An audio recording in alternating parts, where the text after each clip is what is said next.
প্রথমে আমি 2 কাপ ময়দা নিয়ে নিয়েছি। ময়দার মধ্যে প্রয়োজন মতো লবণ দিয়ে কুসুম যেটা গরম থাকে, গরম দুধের মধ্যে আমি 2 টেবিল চামচ ইস্ট দিয়ে আগেই গুলিয়ে রেখেছিলাম, সেটা আমি ময়দার মধ্যে ঢেলে দিয়েছি এবং এটার সাথে আমি সামান্য পরিমাণ তেল নিয়ে এবং একটা ডিম রুম টেম্পারেচারে রেখে সেটা ভেঙে নিচ্ছি। সেটা ভেঙে ভালো মতো আমি ময়দাটাকে মেখে নেব। একটা ময়দাটাকে মেখে একটু নরম মাঝারি একটা ডো আমি তৈরি করে নিচ্ছি। আমার ডোটা তৈরি হয়ে গেলে আমি ডোটাকে একটু গরম জায়গায় রেখে দেবো 1 ঘন্টা। 1 ঘন্টা আমি যখন গরম জায়গায় রেখে দেবো, আপনারা দেখতে পাবেন আমার ডোটা ফুলে কত বড় হয়েছে। এখন এটাকে আমি আবার একটু মেখে নিচ্ছি। দেখুন এটা একদম নরম সফট হয়েছে আমার ডোটা। সো আমি এটাকে একটু মেখে নিচ্ছি, ভালো করে এটাকে একটু মেখে নিতে হবে। মেখে নেওয়ার পরে আপনি যেখানে আপনার পিৎজাটা বানাতে চাচ্ছেন, হতে পারে সেটা ফ্রাই প্যান, আমি যেহেতু মাইক্রোতেও করবো, সো আমি একটা প্লেটে নিচ্ছি, মাইক্রোওভেন প্রুফ একটা প্লেটে আমি অয়েল ব্রাশ করে নিচ্ছি। সেখানে আমি হাত দিয়ে আমার ডোটাকে পিৎজার শেপ করব। আপনারা চাইলে সেক্ষেত্রে রুটি যেভাবে বেলে সেভাবে করতে পারেন, ময়দা বিছিয়ে টেবিলের উপর, বাট আমার কাছে মনে হচ্ছে হাত দিয়ে করাটাই বেশি কমফোর্টেবল। তাহলে পিৎজার যে ডোটা যেরকম হয়, পিৎজাটা দেখতে যেরকম হয়, এটা হাত দিয়ে করলে খুব আমার কাছে সহজ মনে হয়। দেখুন পিৎজার আকৃতি কিন্তু হয়ে গেছে আমার এখানে ইতিমধ্যে। আমি পিৎজার এই ডোটা কমপ্লিট হয়ে যাওয়ার পরে আমি একটা কাঁটা চামচ দিয়ে চারপাশে আমি একটু ছিদ্র করে নেব। তাহলে যখন আমি একটু ভেজে নেব এটাকে, তখন এখান থেকে বাতাসটা খুব ইজিলি বের হয়ে যাবে। এক সাইড দিয়ে ফুলো আর এক সাইড দিয়ে চ্যাপটা থাকবে না। দেখুন আমি একটা ফ্রাই প্যানে আমি একটু ভেজে নিচ্ছি। আপনারা যারা চুলায় বানাতে চান, এই ক্ষেত্রে আপনারা কিন্তু চুলায় বানাতে পারেন। প্রথমে আপনারা একটু রুটিটা ভেজে নেবেন, এরপরে এটার উপরেই কোডিংটা করে নেবেন। আমি যেহেতু মাইক্রোতে করব, সো আমি চাইলে ডিরেক্টলি মাইক্রোতেও দিতে পারতাম, কিন্তু আমার কাছে মনে হয় যে চুলোতে একটু ভাজা হয়, কারণ মাইক্রোতে ওই লাল যে কালারটা হয় সেটা কিন্তু হয় না। সো আমি একটু তেল নিয়ে নিচ্ছি আমার ফ্রাই প্যানে, অল্প আছে, আমি একটু ভাজলাম। আমি এখন উল্টাচ্ছি, আপনারা দেখবেন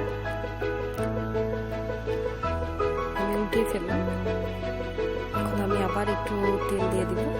তেল ব্রাশ করার পরে আবার এটাকে আবার মিনিট খানেক আমি একটু ভেজে নিব।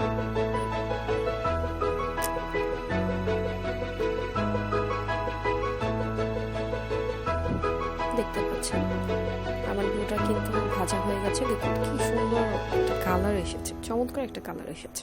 আপনারা যারা চুলায় করতে চান, ঠিক ওই প্রসেসে আপনারা কিন্তু ঠিক এভাবে কোডিংটা করে নিতে পারেন। চুলার আঁচটা একদম লো হিটে দিয়ে দেন করতে পারেন। আমি যেহেতু বললাম আমি মাইক্রোতে করব, তাই আমি এখানে আলাদাভাবে মাইক্রোওয়েভ যে প্লেট আছে সেই প্লেটে নিয়ে আমি এখানে সস দিয়ে চারপাশে আমি বিছিয়ে দিচ্ছি, তাহলে একটা জুসি ভাব আসবে। আমি এখানে যেটা দিচ্ছি সেটা হচ্ছে আমি মুরগির কিমা দিব, টমেটো, কাঁচামরিচ, ক্যাপসিকাম, আমি সাসলিক ইউজ করছি, আপনারা দেখতে পাচ্ছেন।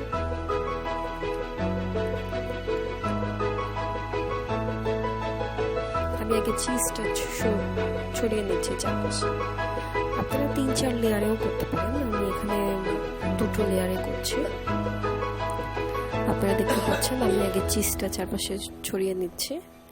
এবার আমি এগুলোকে আগেই ভেজে রেখেছিলাম, সেগুলোই কেটে সুন্দর করে বিছিয়ে দিচ্ছি আমি।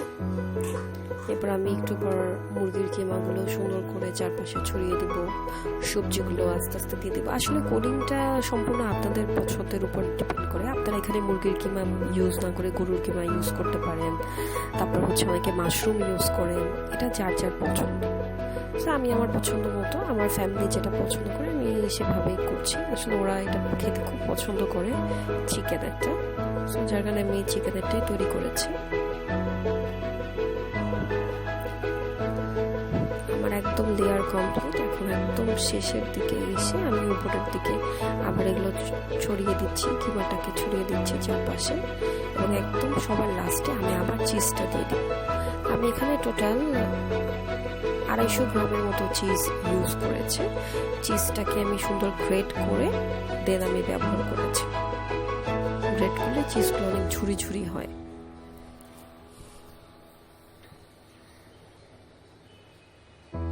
দেখতে পাচ্ছেন আমি চিজটা দিয়ে দিচ্ছি। চিজটা দিলেই কিন্তু আমার পিজার কোডিং রেডি। দেন আমি এটাকে মাইক্রো ওভেনে দিয়ে দিব। আমি মাইক্রোতে টোটাল 6 মিনিট আমাকে বেক করতে হয়েছে।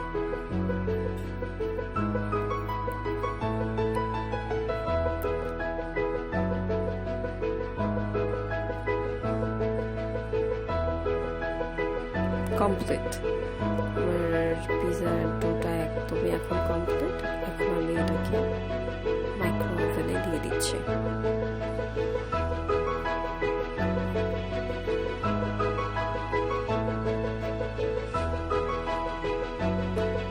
এখন আমি একটু এখানে অরিগানো পাউডার বা আপনারা মিক্সড হার্বও বলে অনেকে, মিক্সড হার্বও ইউজ করতে পারেন। এখানে একটু মিক্স হার্ব ইউজ করছি, টেস্টটা খুব একটু স্পাইসি আসে। আমি কিন্তু মাইক্রোতে দিয়ে দিয়েছি, আমার আর কয়েক সেকেন্ড বাকি আছে।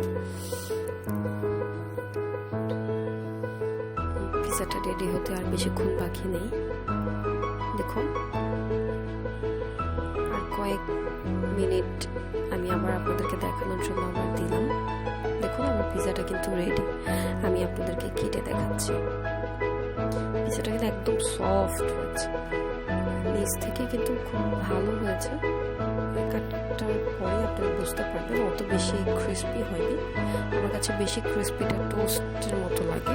এটা আমার কাছে মনে হয় যে একটু সফট হলে খেতে ভালো লাগে, টেস্টটা বোঝা যায়। আর একদম গরম গরম পিজা, মজাটাই কিন্তু অন্যরকম। আপনারা কিন্তু অবশ্যই বাসায় ট্রাই করবেন।